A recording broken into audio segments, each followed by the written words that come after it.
This is an open letter to Black Lives Matter. My name is Jethro Thunderstun. I have 7 kids and 25 grandkids. Many of my kids own lemonade stands throughout Alabama and the greater area.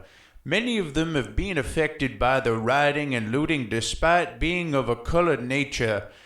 I was so upset when my granddaughter, Becky, came home for the winter from New York City and told me that her lemonade stand was trashed, looted, and burned to the ground. Even her lemons were burned.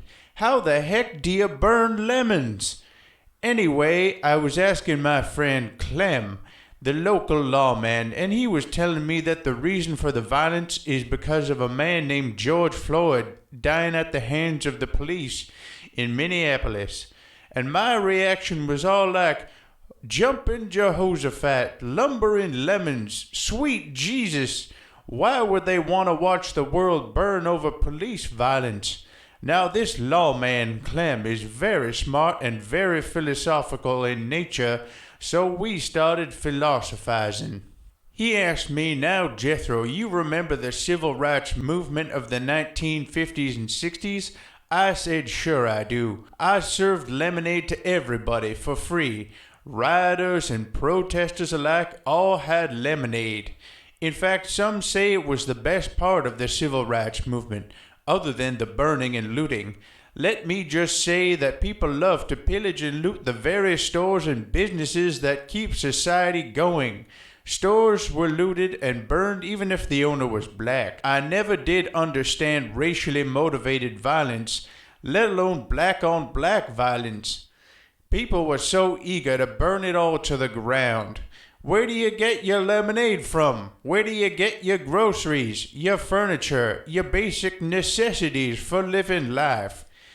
From the very stores you're burning? Why isn't the destruction pointed towards the mechanism of racial prejudice, like the government that has taught the nation for centuries a prejudiced agenda? Why are we not fighting against the forces of oppression, instead burning down my sweet, sweet Becky's lemonade stand? Becky is an honest woman and gave opportunities for employment to homeless black trans people who have disabilities.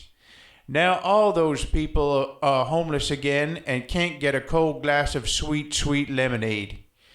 Now I understand the anger that stems from centuries of systematic oppression. Sure, it's your right to feel angry. But why do the innocent have to suffer? What lesson are we teaching our children? The children that look up to us and see our hypocrisy of watching the world burn, including the free people that aren't bigoted along with the racists. Allowing this kind of thing to happen is like when a pop-up appears on Google Chrome and it takes an additional 4 gigabytes of RAM and you decide to reformat your computer.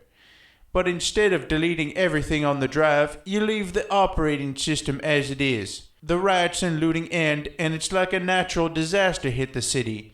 Pay attention, racists. As a side effect of your racism, no one in New York gets to enjoy a glass of Becky's sweet, sweet lemonade. Not even you, you bigot!